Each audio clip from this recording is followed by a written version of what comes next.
So this one has Garmin, Navcom. It's pretty basic equipment, yeah. But it's cheap, so it's cheap flying. What's with the wet? So the wet means it includes fuel. If it's dry, it doesn't include fuel. Basically. Valtiol, I am not sharing my Freddos with anybody. A 1/5 share in a TB20 Trinidad. 16 grand. 220 a month. Flying per hour dry, 35. That equates to about 100 and odd wet. That's actually pretty cheap. Cruises at 140 knots.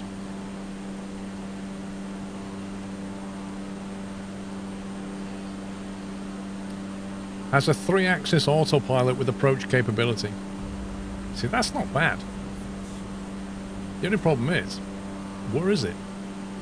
Gloucestershire Airport, there you go. Nowhere near me. Chris Dolby, thank you for 5 months. Thanks for the Microsoft Flight Sim content lately. Been really enjoying it as always. Thank you, Chris.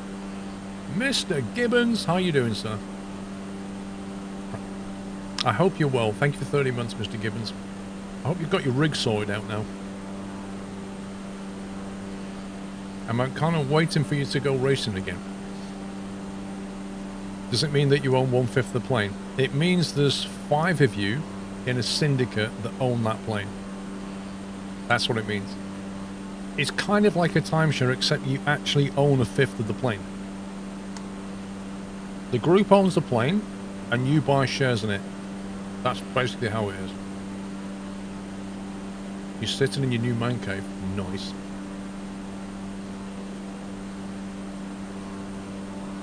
So yeah, again, I can find loads of planes, but they're never in the right place. Here's a DA-40. No information. But now we're getting back to July, so they've probably already gone anyway. This was one of the ones I looked at. Although it's got a massive buy-in cost. This plane, if I can actually click on it. This plane here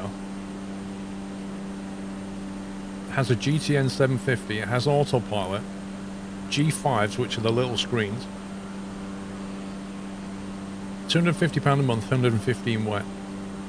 That plane, PA-32-300, you can put 4 on the back of that and go to the south of France on autopilot. And it's in Stapleford, which is really close to me. I emailed the guy, the share, because it was back in July he posted this. The share's gone, but he said if another guy, I'll put you on the list, if somebody else sells one, I'll let you know. I'd be happy with that. Not that I can afford 28 grand, but I'd, you know, I'd be happy with it. SR22. Is this the one that's in... Yeah, Cambridge Flying. This is the one in, it's near... It's not in Cambridge, it's west of Cambridge. It's near Duxford. This is the one that's £300 a month. Yeah, this is the one that's next to Duxford. I actually inquired about this. Beautiful plane, look at that. I would love to fly that. Yeah, Falmere, that's it. This is Falmere. Which, the problem with Falmere is that it's a grass-only airfield. So, winter flying is going to be off the cards. But, you know, what a beautiful plane to fly. You're from near Stapleford? Nice. Well, I live in Chelmsford, so Stapleford's a short drive for me. This was the one I did inquire about. This is the one I said to you at Duxford. This one's gone. This is cheap as chips, right? Share price, $2,400, £70 a month and £40 dry. Equates to 95 to 100 hour wet. It's probably not like a really modern plane inside, but in terms of just regular flying, that would be amazing. But again, that had gone as well. No, I know how big the Cirrus is, Dragon, because I've been in the SR-22. Before Max went to fly the big stuff, I went in his SR22 and it was so roomy. It was amazing.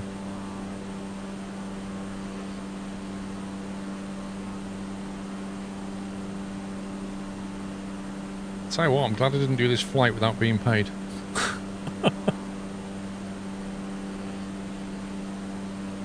Oh, you meant for the chat, right? Yeah, that was an SR20. Oh, Buckingham. So you completely the wrong place. That's about an hour and 20's drive for me, I think. Too far. A non-equity share in an SR22 GTS.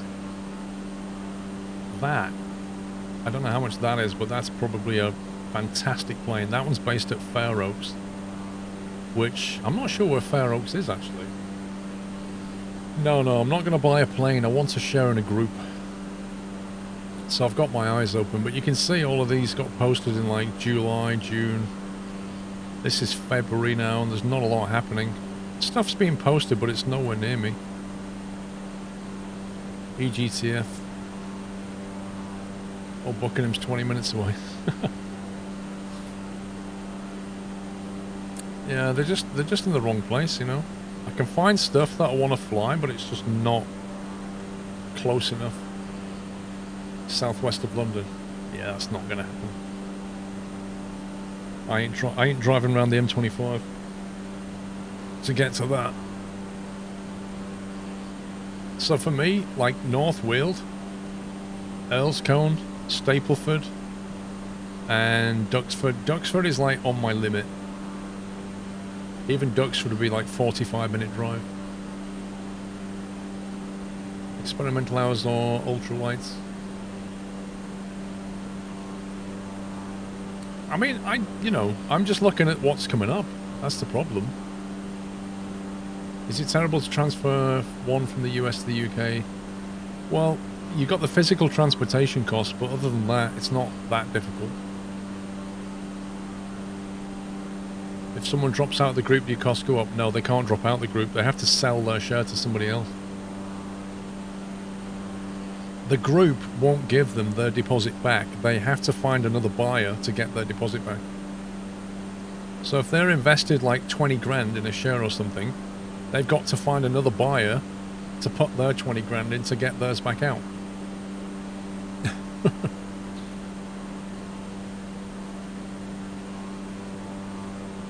No, it's doable, Swede. I mean, like I say, Cambridge is a big airport. You know, Cambridge is a nice airport.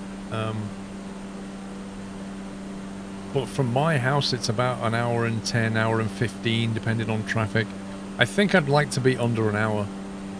Like, I don't want to fly. I don't want to have to drive like a really long way just to get there. Because if you do, then you need to make sure that when you do go there, you can't just go there and do circuits, right? You need to go there and actually do a decent flight to make it work. But then, you've got an hour's drive, and then you've got your flight, then your flight back, and then you've got to drive the car in like another hour, and you're already tired. I have thought about starting my own club, yeah. But I just don't know how to run one. I've never been in one, so I kind of feel like it'd be better to have somebody else that's been in groups before running the group.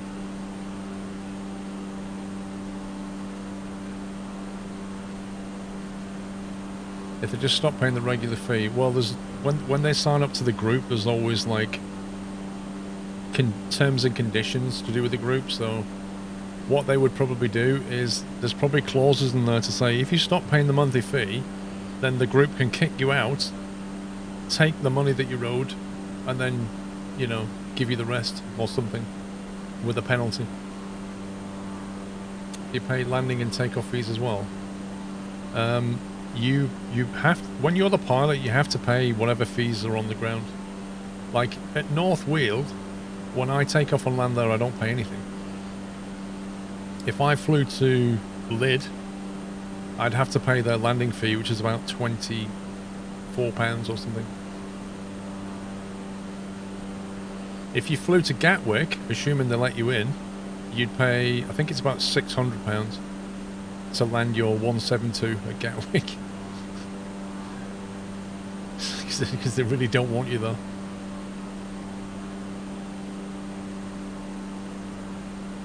I think Stansted's pretty expensive as well. It's like 400 quid or something. That's how they keep the GA planes away. They don't say you can't come. They say, yeah, you can come, but here's the fee. I don't believe so, Randy Pep. I don't know. What if someone in the group leaves garbage in the plane and it's rude? Well, the thing is, group members tend to look after... Like, if you're a group member, you physically own a share in that plane. So you tend to look after it better than if it's just a hire... It's like a hire car, isn't it? You tend to look after it better. But equally, if one of the members goes to the plane and it's full of your junk, they're going to look at who flew it last and then just basically send an email to the group and say, oi, you can't behave like that.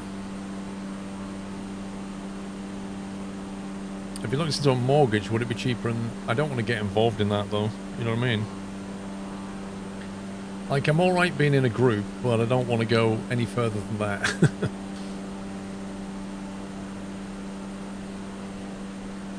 I certainly don't want to buy a plane. Because I'm not, like, I'm just a casual flyer at the end of the day. It doesn't make any sense to own a plane.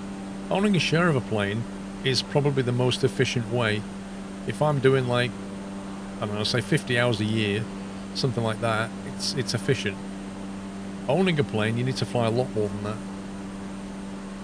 And I really don't want to be the one in charge of the group either, because that's a lot of admin.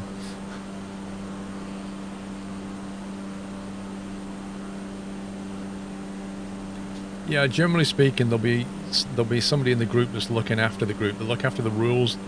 They'll do like maybe a quarterly or a biannual report to say this is the aircraft finances. If something's found to be defective on the plane, then the group manager's going to have to sort it out and get it maintained, and then tell the members how much it cost, show the money coming in, show the money going out. Like, somebody's got to do that admin. I'd rather it be somebody that's retired. Somebody that's got all the time in the world to do that.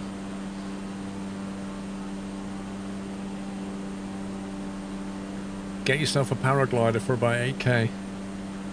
Yeah, no.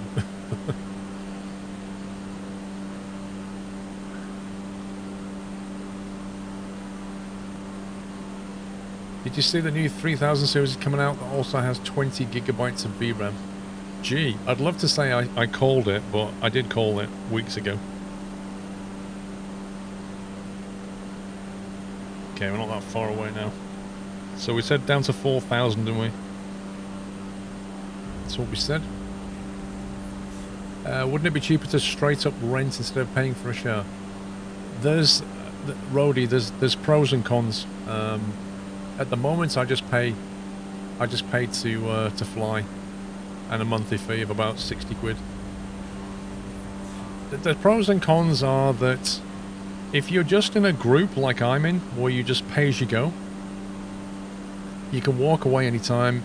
It's relatively cheap, but the aircraft themselves are not that modern in terms of avionics. Like, there's no autopilot, there's no Garmin navigation system on board. It's just steam gauges all the way, right? Yeah, they're maintained, but they are what they are. There comes a point where if you want to fly something better, you're going to have to pay more money one way or the other. And then, depending on the number of hours you do, you know, paying as you go will always be more expensive than flying in some kind of group after a certain number of hours of flying per year. There's like a crossover point where one becomes more expensive than the other. The same with owning a plane. Like, owning a plane isn't worth it unless you're doing enough hours every year. Yeah, I don't want to do gliding, I don't think. I'd like to try it, but I don't think I'd want to be into gliding. Mr. Anders, thank you for 52. Halogen, thank you for 16.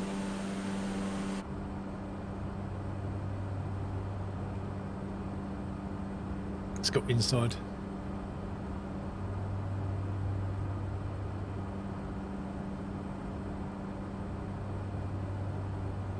Planes that go up in value compared to those depreciating and few and far between. Yeah,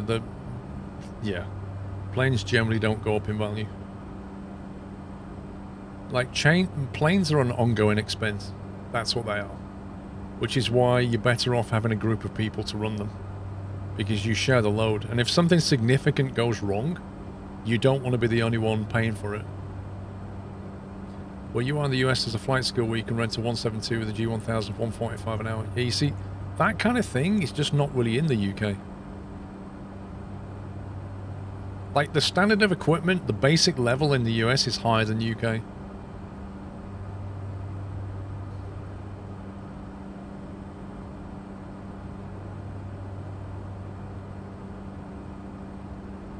Yeah, they are a bit like boats. in the sense that they're like a constant drain on your finances.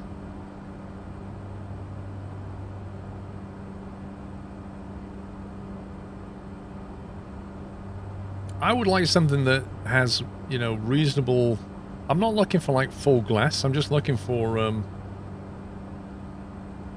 some autopilot Garmin integration, essentially. Not like this. This is way too much. And then something that can do, like, 140, 150 knots cruise would be perfect.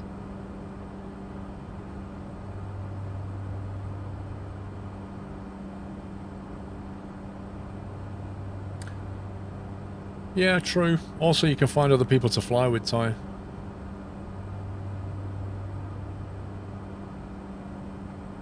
£2,000 an hour? You see, if you're flying a plane that costs £2,000 an hour, you want somebody else picking up that bill.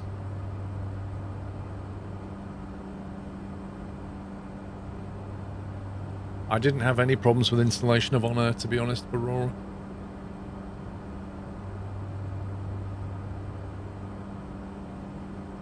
Yeah, that's a good point, Ty. Like, if you're in a group where you hire, if you just hire a plane by the hour, generally speaking, they don't let you just take it away for the day. Whereas the group that I'm in, I can basically book it out for a weekend, or I can book it overnight and just say I'm taking it somewhere and I'm staying there.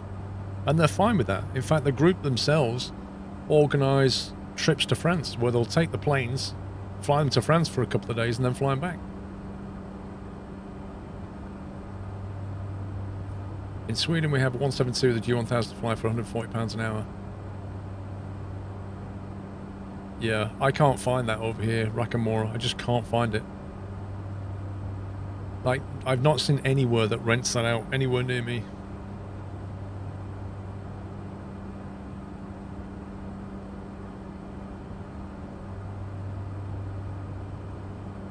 Well, that's what I did at Greg. So when I don't know if you remember or not, but like when I was looking for a group, I was trying to work out what to do, whether to buy a share in a plane. And I went, you know, I did inquire, and I went to a plane where this guy was selling his share, 1/6 of a share, I think it was. And I flew in the plane and I came back, and I had to make a decision about whether to buy the share in the plane or just join a flying group. And having considered it all, I ended up joining the flying group. And one of the reasons for that was because, well, actually, there's two main reasons. One, I wasn't really sure what I wanted to fly at that point. And two, I wanted to make sure that if I'm in a group, I can actually meet other people that I can fly with. Not that I've actually flown with any of them yet, but, you know, they've offered, and we were actually going to go flying, and then Corona came. But that was the plan. It was like, well, if I meet other people, other pilots, I can go flying with them and learn from them, and they can learn from me, etc. It's good times. But I also didn't want to commit myself because I wasn't sure what kind of plane to fly at that point. And if you buy a share in a plane, if you want to change, you've got to sell the share. So, whereas in the group, I can resign anytime. No, Sommy, the Watershin trip was actually an Earl's Cone thing. So that was a pay-per-hour setup. But I just happened to be the pilot in command that day. But there was an instructor who was like a safety pilot, and then there was another guy that just came along for the ride. But that was not in the group.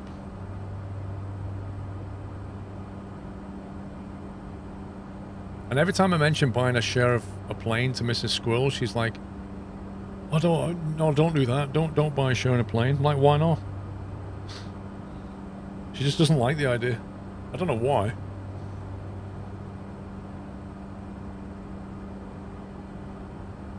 Will you be making videos how to use Honor? There's a lot to learn. So the way I'm approaching that, country boy, is I want to make sure I know how to use Honor before I start making videos on it. Which is why I'm streaming it and trying to figure it all out, and then I can make some videos. Like, cause I don't know the ins and outs of it, and I need to figure that out. Your wife wants you to buy a plane. Dude, what did I go wrong? No, she's not been up bandits.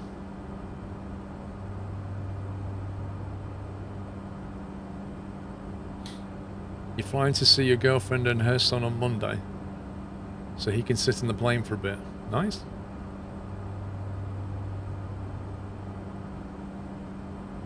No, I don't think Mrs. Squirrel would enjoy it, which is I'm kind of putting her off flying with me, because, well, all I will say is this: if I drive the car, and you know she's the passenger, it won't take long before she starts saying that she feels travel sick, especially if it's a hot day.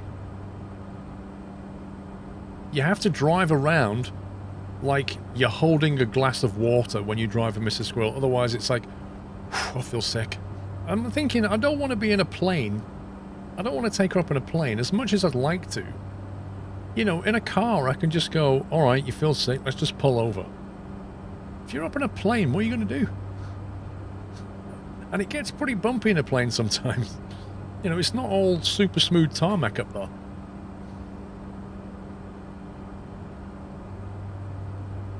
Your wife loves to fly. She loves doing stalls and steep turns. Well, that's why she wants you to buy a plane.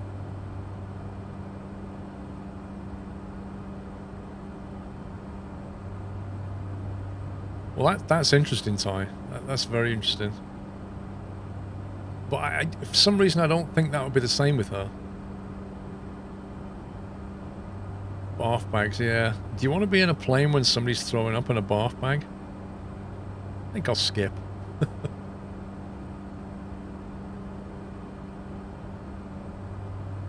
That is really odd though, Ty. Like, the fact she gets motion sick in a car, but then not in a plane. How does that work?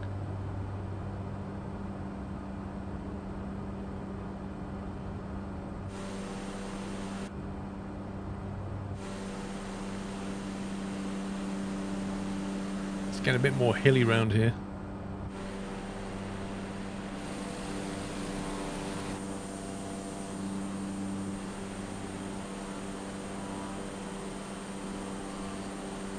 In a plane you can look to the horizon easier. Well, that's simply not true. You can get those days, like you can see the horizon here. But I've had plenty of days where you can't see the horizon.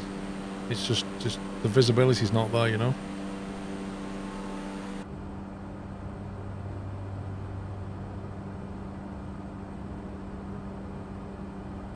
Well, yeah, that's true to some extent, Firestorm. She just tends to go on a phone too much.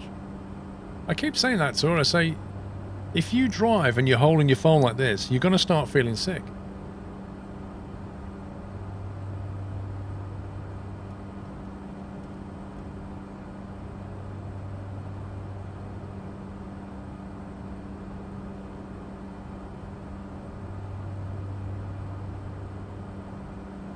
You can't read it all on the car. Instant sickness. Interesting.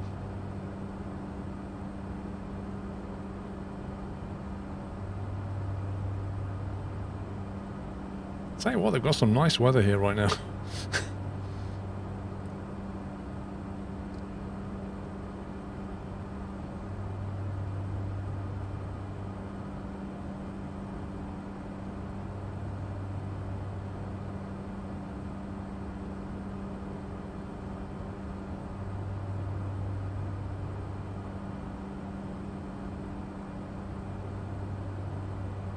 It's too much clear skies and light weather.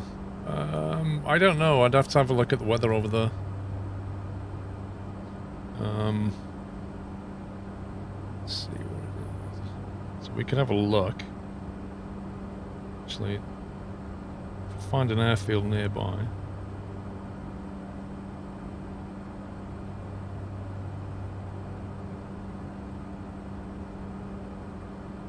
Uh-oh.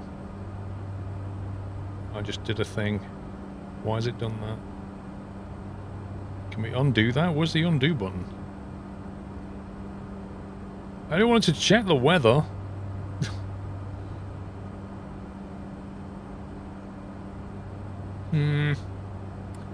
Yeah, controls. You see, on Sky Demon, you've got an undo button at the top, but on this, you don't.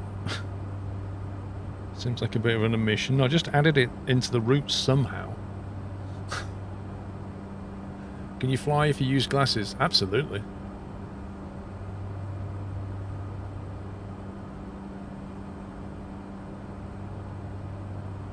Delete. Yeah, I just deleted the airport.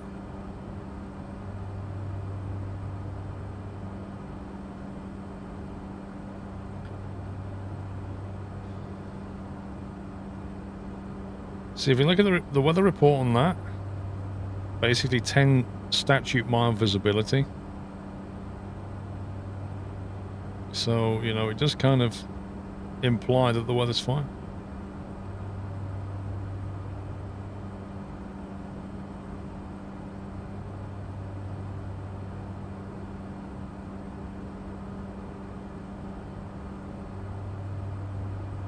Marginal VFR at the destination. 14 minutes ago, marginal VFR.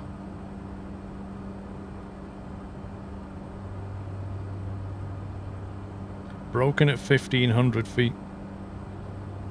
10 statute mile visibility. Ooh. Interesting.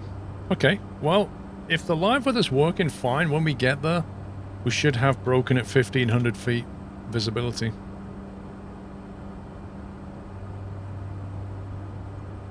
Marginal VFR, still VFR. It's only marginal, you know, if you're not brave enough.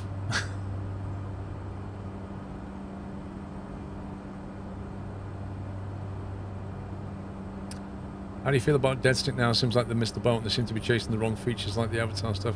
I actually haven't looked at what Deadstick is doing in the last couple of months. Supernova. Could you possibly update us? Because I haven't checked it out. Although it has occurred to me that, you know, with Microsoft, like pre-Microsoft Flight Sim, if they'd have brought that game out, it would have been a bit of a winner. But with Microsoft Flight Sim, you can actually do bush flying anywhere in the world. But then, so what they then have to offer is something else. They need to offer some kind of experience, you know, in gameplay terms, I think. Like, the graphics are never going to be as good as this. So, but if they can offer something as an experience point of view, their gameplay needs to be good, though. I don't know what they're planning.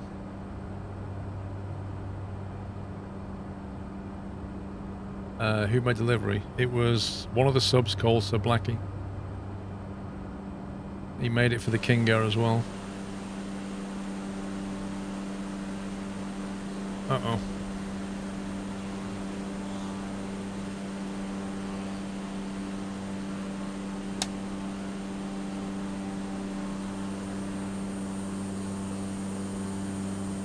Oh, I've got it on that depth of field focus thing, look.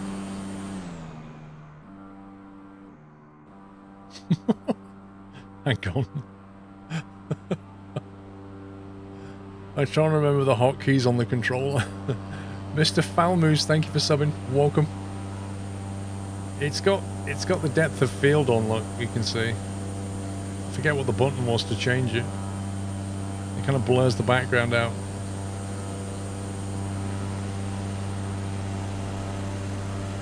Look at him just sat there with the hands on the knees.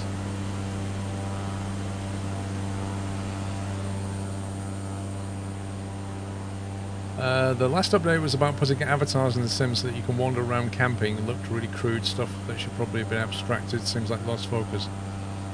I suspect that they had to change things once Microsoft Flight Sim was announced. When I put it to Chris from Deadstick, the guy who's making it, when I put it to Chris a long time ago about that kind of stuff, he dismissed it. He said, "No, we don't want to have that kind of stuff." Like, I mentioned survival things and, you know, other gameplay features they could do, and he was like, no, we don't want to do that. But obviously things have changed, right?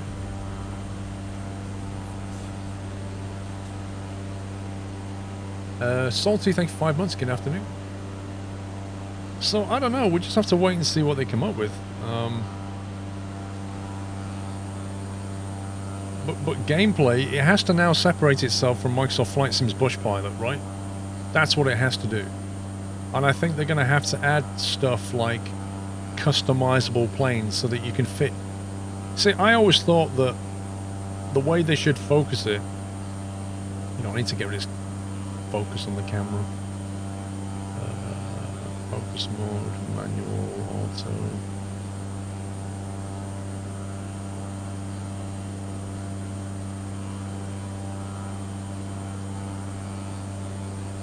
How do you get rid of depth of field again?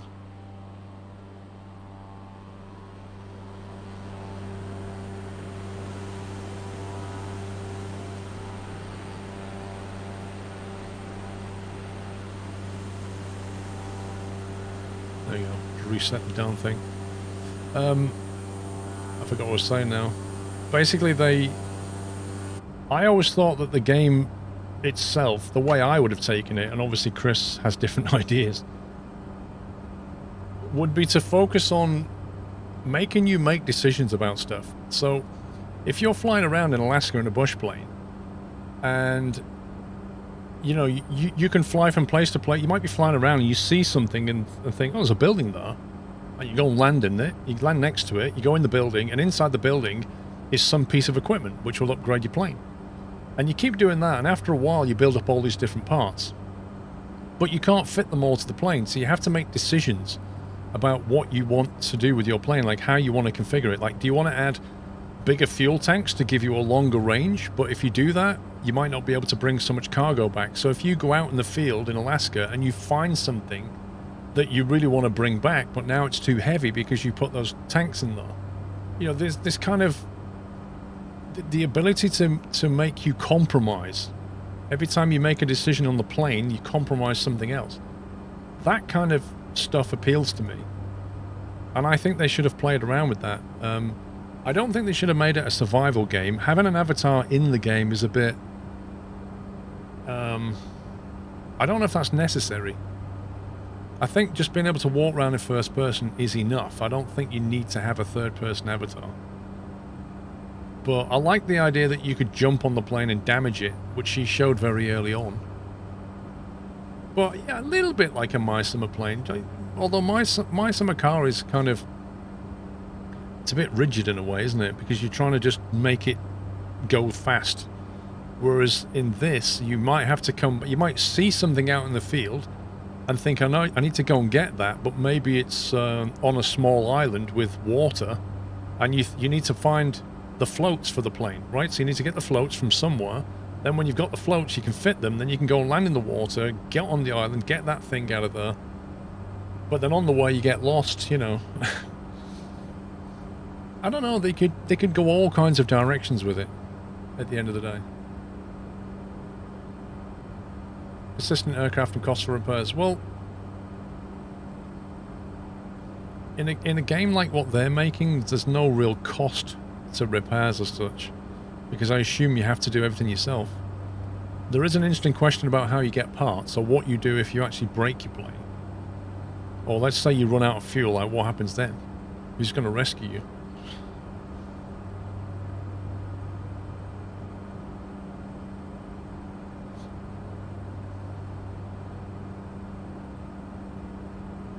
Well, yeah, I mean, overloading the plane's got to be a thing. Or just not taking into account the weather.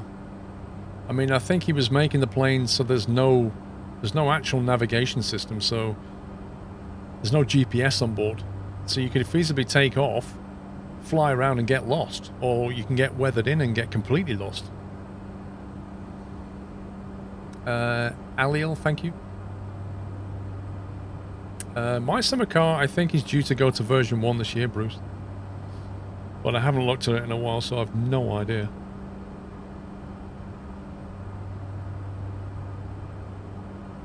That is some windy river, that is.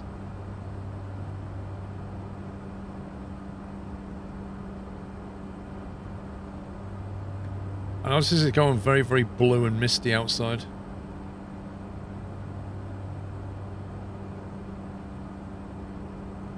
Where's the flight to? We are going here. Russellville Regional, which apparently we come in over a lake, and apparently there's a power station north of the lake somewhere here.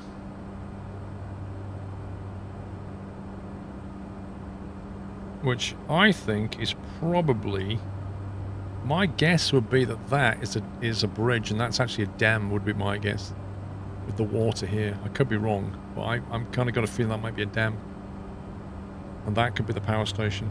But then somebody, I think they said it was a nuclear power station, so I really don't know.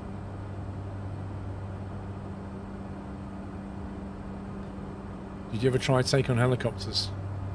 That was the was that the Bohemia game? Was that Take on Helicopters? I didn't actually try it, no.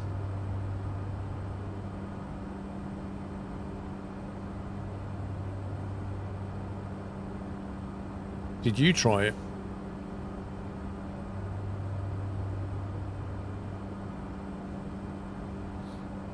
How long is the flight? We're there in 75 nautical.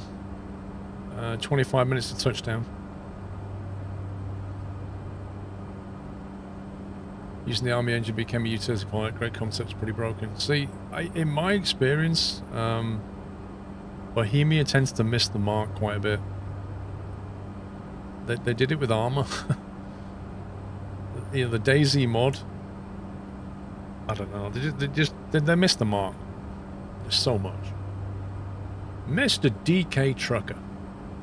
Thank you very much for gifting 5 subs, sir. Thank you very much. And if you just got one, please give him a thank you.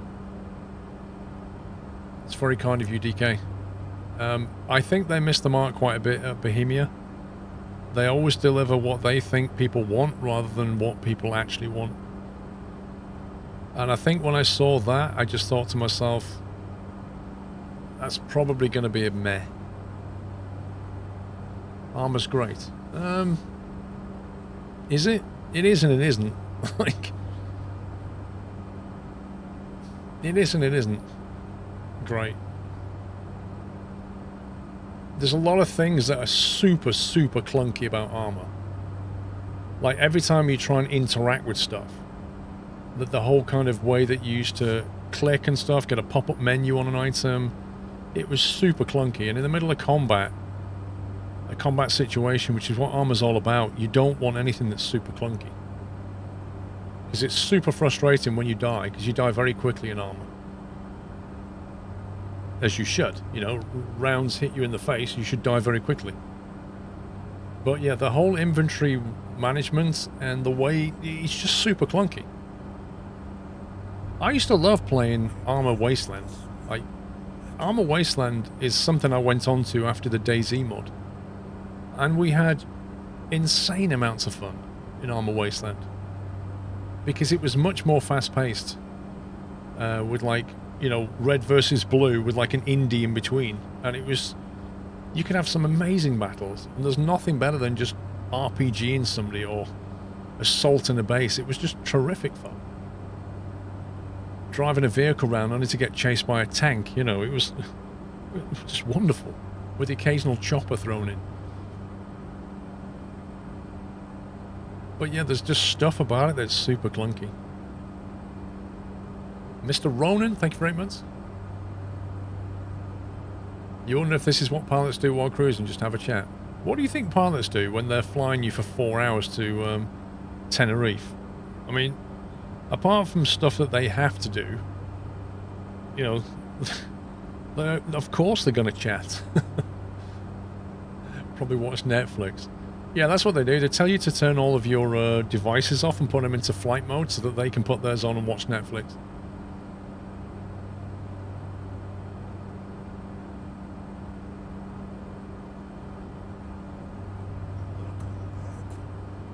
Oh, Drew, welcome back. And Passenger 033, thank you very much for subbing. Welcome.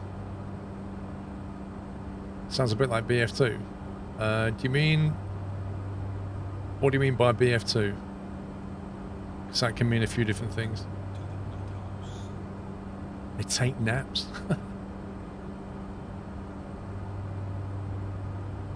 They do have to monitor stuff en route.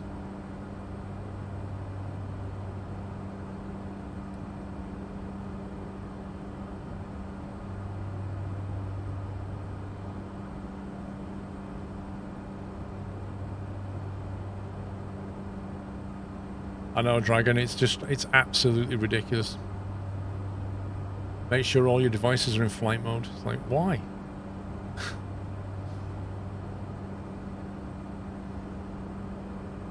You binge watch lots of TV shows when you're simming a long-haul flight. I thought most people just went to bed when they're doing a long-haul flight, put it on autopilot, get up the next morning and hope that it didn't crash.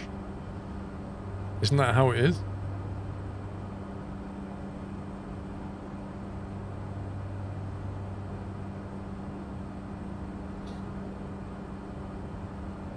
What's your iPad's reception like at 4,000 feet? Mostly my iPad is talking to my my GPS device anyway. So mostly it talks to that. The actual 4G data is only there to get weather and stuff. Like, so I can pull in stuff if I need to, but generally, like, the actual position report isn't coming from 4G. It's coming from the satellite device I have on board.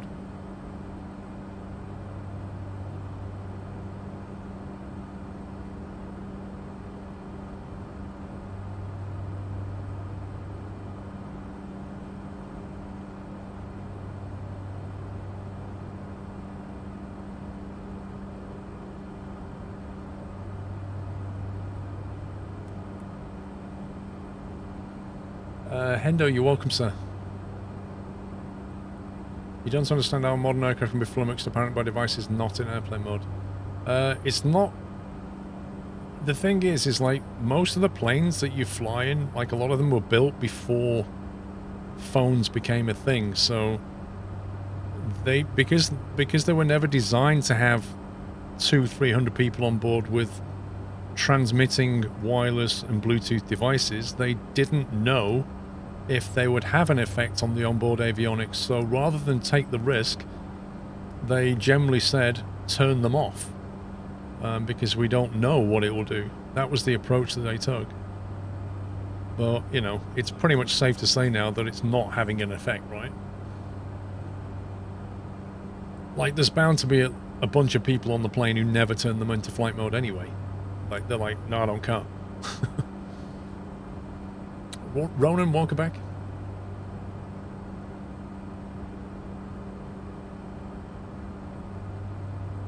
Are you using flight plan with iPad? I'm using 4Flight. That's what you mean? Oh, smoking. I can't imagine. I cannot imagine getting on a plane where people are smoking. The fact that that was a thing still to this day blows my mind. It was bad enough walking into a pub with people smoking, but getting on a plane?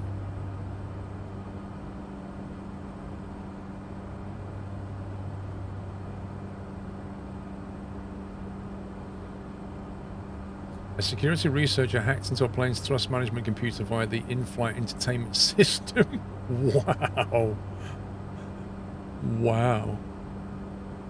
Well, I hope they arrested him and then immediately hired him. That's what they should have done. You need to hire that guy.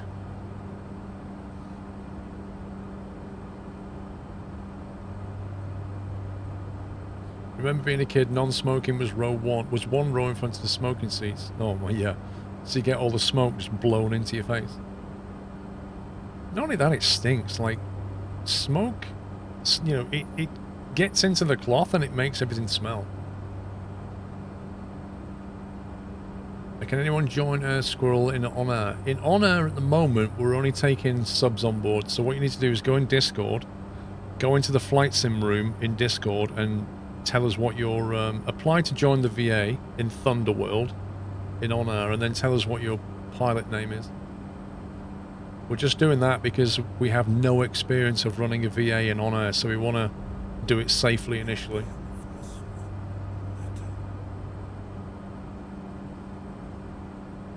Yeah, we're starting to get those clouds. Looks like the live weather's working in some sense. Oh yeah, I can believe it, Nikolaev.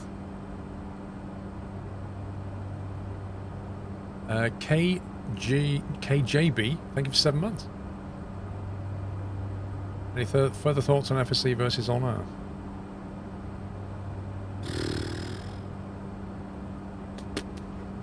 They're quite different experiences, like from what I can work out at the moment. So there's a few things about On Air that I do not yet understand. One of them is how well it scales to bigger planes. Yeah. Like, can I transition from a Caravan? Can I go up to like a Citation jet? Can I carry on and go all... You know what I mean? Like, how well does that scale in terms of economy and stuff? Which I don't know yet. And the other thing is just like how the VA works compared to FSEs. I just don't know yet. I mean, there are a few things about On Air that have really annoyed me. Like, you know, like the disconnect that we had earlier, or where the sim crashes and trying to get it back into a position where you can continue. That can be annoying. The UI often misses features that I wish it had. Like, you find yourself going, how do I do this? How do I find this? How do I, you know... I'm getting used to it, but then FSC is completely free, so you can't get around that. FSC is a bit, I mean, it's been around a long time. It's been around, what, 10 years or something. FSC needs updating. There's no doubt about that. It's very established, but it's also dated.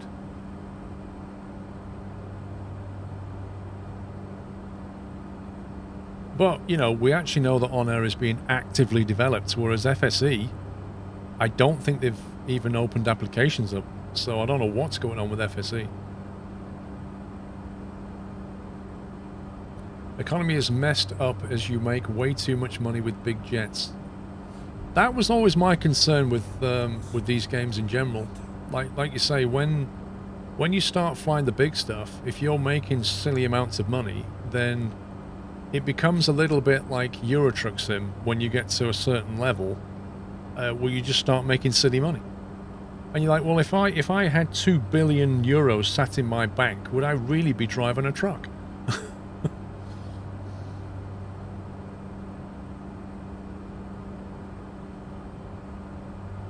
But I reckon with On Air they're going to have to tune things, right? They're going to have to dial things back.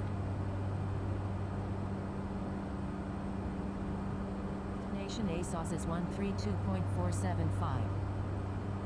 Started FSC having multiple tabs open all over was just annoying. I mean, there is that.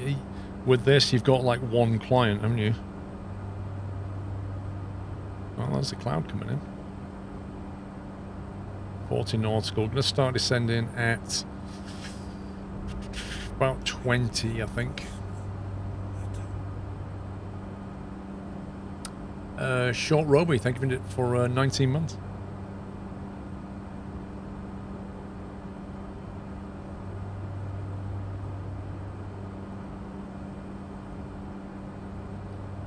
Let's have a quick look at the airfield. So we're coming in on 07. I doubt we'll hit the first taxiway, but we can take the second one though.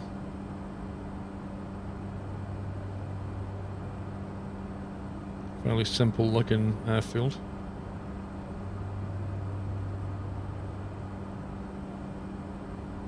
So we're going to be at 4,000 at Arui, and then we're going to descend down to 3,500 at Pabpi. Make a left turn at 3,500, hold the altitude.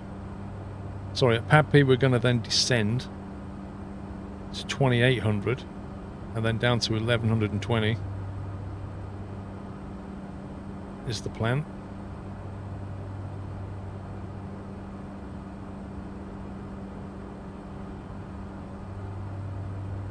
.404 elevation, MDA 1000. 611 above ground. Fair enough. Is there a multiplayer flight this weekend? I hope so. Last week was a bit weird with all the switches stuff going on. And I've got a feeling that's going to happen again this week.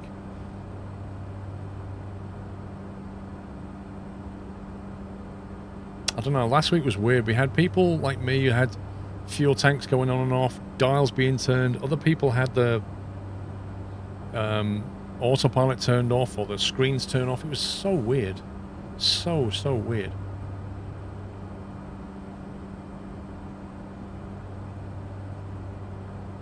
Yeah, your trim was changing. I can't... If it happens again, it's got to be something to do with the sim, right? It has to be. It's still an issue in multiplayer. It doesn't even seem to be on the patch watch list. No, that does worry me, Mr. Chippy. It's like Microsoft's not even aware of the problem.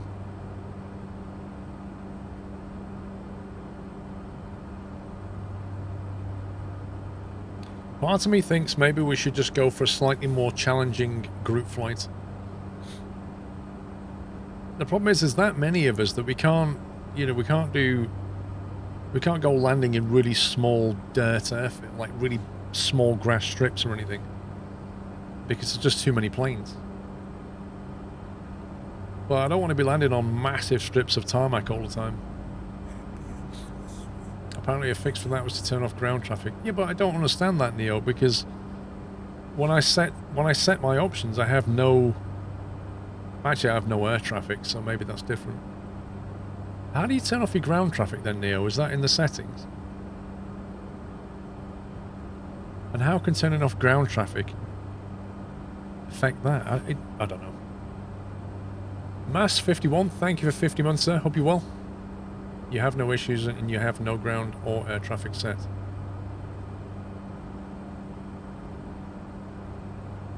Submit a report for those issues last week and I was getting them too. Response, they said they've been looked into. Well, thanks for submitting it.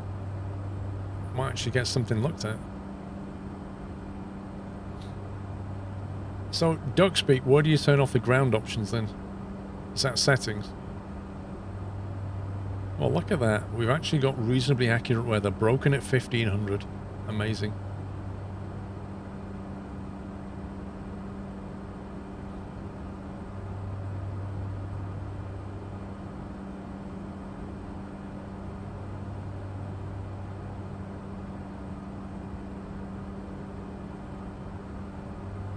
On a multiplayer map. See, what I want to know is, if I go into, like, VA mode, will I see everybody in the VA flying around or not? Because you should do. I don't know if the group flying option's encrypted. I do not know how the comms works. Removing ground traffic only fixes it for single player. When you fly as a group, the bug will still appear. What you need to do is turn on generic plane models. Oh man, that's going to make everything look rubbish, isn't it?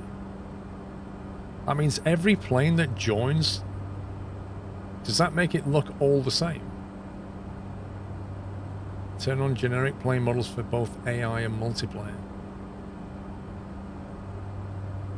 Oh well, if it fixes the problem. That's true, BD Short. I found that out the hard way. Go to the multiplayer map option, you'll see the player currently in and out. Well, I won't do it yet in case it breaks something.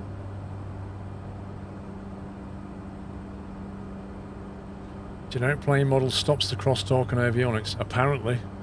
Apparently it does. Which is why I'm still on the basic server with the Cessna they gave me. Oh dear.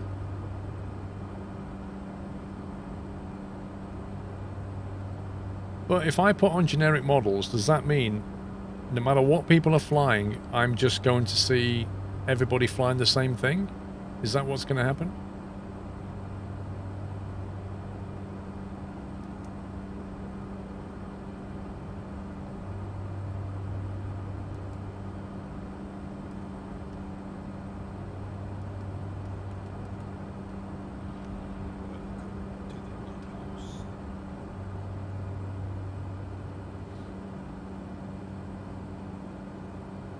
Mr. Rindle, thank you for subbing. Welcome.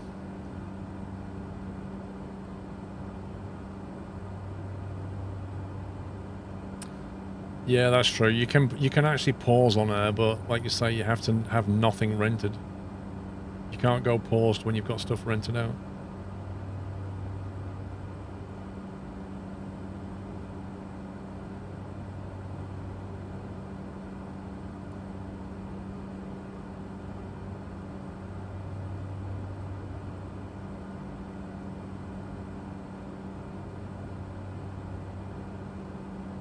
If everyone has their own liveries, it might be a constant slow download from the server to display the correct livery.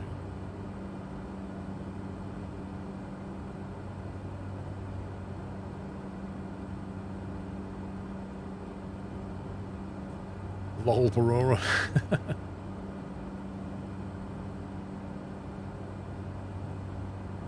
Are you renting this plane now, even with the Squirrel livery? So the two things are not related, Hendo. It doesn't matter whether you rent or own a plane, you can still put a livery on it in Microsoft Flight Sim.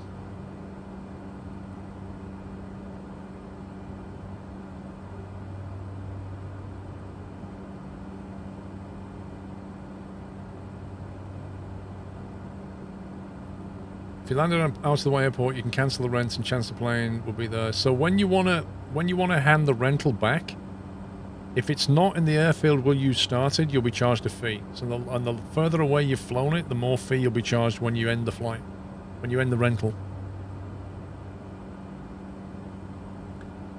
What's the best way to source approach plates for airports? That's into Google. I'm not sure if that's the best. If you're in the States, then SkyVector's pretty decent. That's the advantage of paying. If you pay for like Navigraph or 4Flight, it kind of pulls all that into one place. Otherwise, you have to go hunting for it.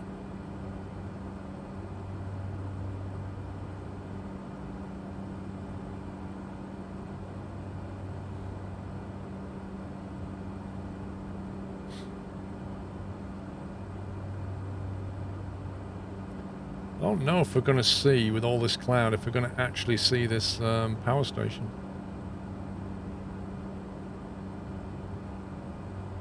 We should be kind of coming up on it right now.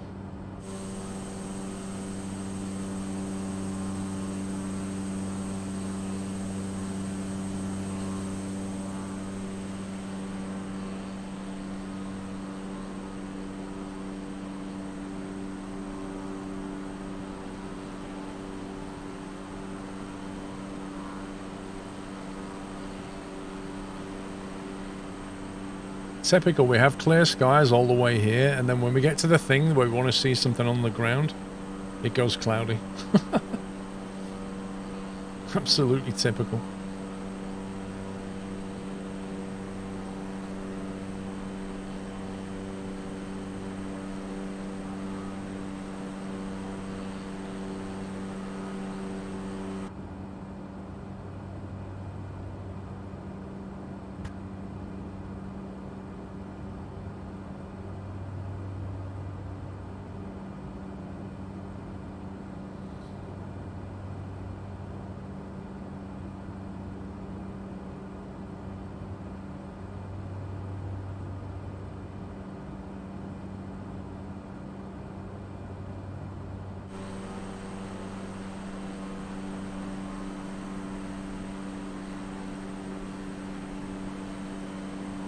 Have you got your buttons on your Stream Deck set up for Microsoft Flight Sim?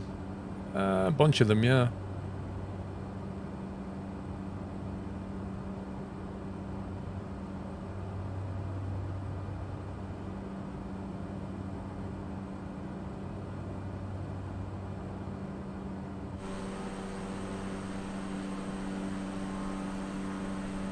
I don't know where the power station is, to be honest.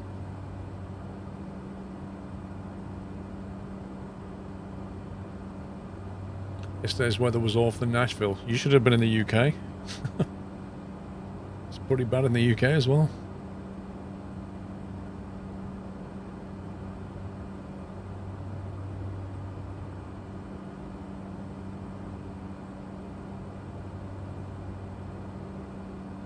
Oh, it was very windy. It was very windy indeed. And if you was on the East Coast, it was very rainy as well.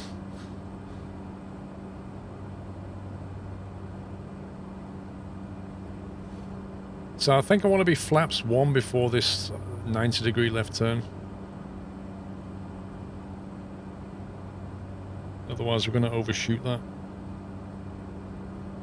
So we'll kind of decel along this leg and then go flaps 1. I think it's about 6 nautical miles, that bit.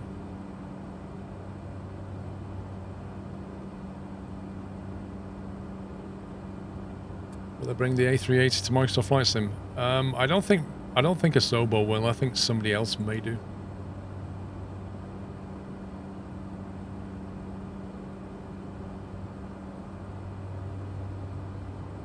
You're doing an around the world flight in the DA62. It's flying from St. Louis to Nashville. Are you flying live weather no matter what?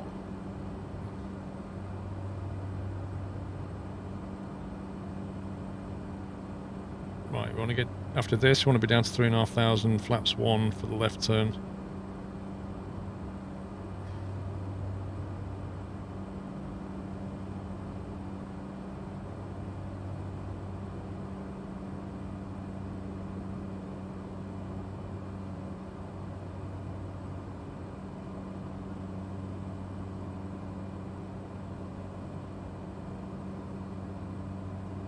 No, 737's coming next year though, isn't it?